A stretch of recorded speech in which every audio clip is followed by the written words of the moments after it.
No matter what the project I've ever worked on with Pat, first of all, I'd have to say she's very, very dedicated. She's the kind of leader that I think many women aspire to be. She's a very good role model. I admire Pat for making the links between the different organizations, the school district, government, bringing things together so that we are on the same page in working for a more healthy community.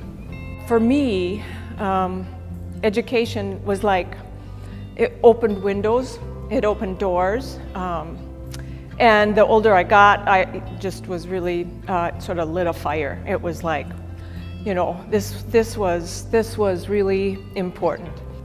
When I first met Pat, I thought maybe her influence was limited to the educational area because I met her in the educational setting and worked with her in that setting.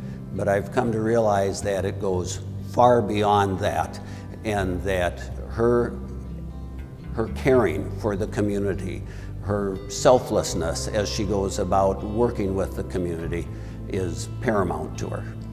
I was principal at North Junior High, or assistant principal, for almost 15 years. And it's about being a master teacher. It's about growing staff as well as helping to grow kids. It's about creating a community, an environment. I think of it as like an ecosystem, and you have to, it's all growing, and there's very many different parts to it. I think one of the greatest achievements for Pat and for the shelter as such was when we created the Connect project.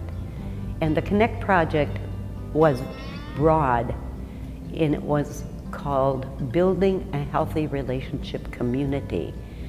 I think my motivation in working on Connect was that I'm kind of a purpose-driven person, and this was a purpose that was meaningful. It is meaningful. It is something that touches everybody.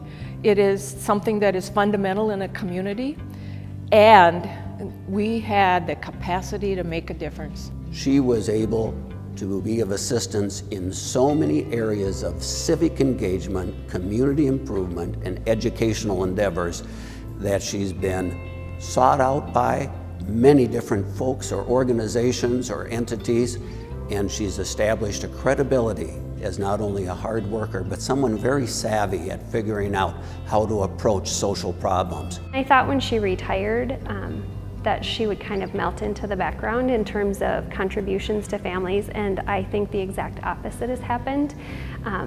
It's been really fun to watch as she has come on board and helped to make legislative changes that are good for kids. She has been a part of the Partners for Success program. And that includes the children's program at Anna Marie's. It includes the Boys and Girls Club. It includes all 3 school districts.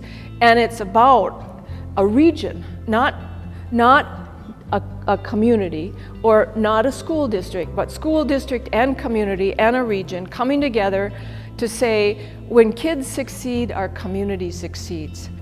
One of the best pieces of advice that I ever received from Pat was I tend to get very excited about things and want them done right now and done correctly, and it was just to be able to take a deep breath, step back, and understand that sometimes to make big changes you have to start small and slow. When I start thinking about the Athena Award, now I'm going to cry because I know most of the people who have gotten the award, and I think about them as real champions in the community. And because of their sense of purpose and their sense of excellence and what they've been able to accomplish, and I just feel so humbled. I really do. Her legacy that people will remember her for, well, there's many, but her ability to bring people together to serve a community need. Educators in this community are really important, And we have a lot of good educators, and educators, you need to get into the community, and community, you need to pay attention to educators, because excellence together is what is going to continue to help us grow. When I think of the students that she has touched, they are her legacy, and what they go on to do. It's kind of that pay it forward idea, and it all really starts with her and all that she does for kids.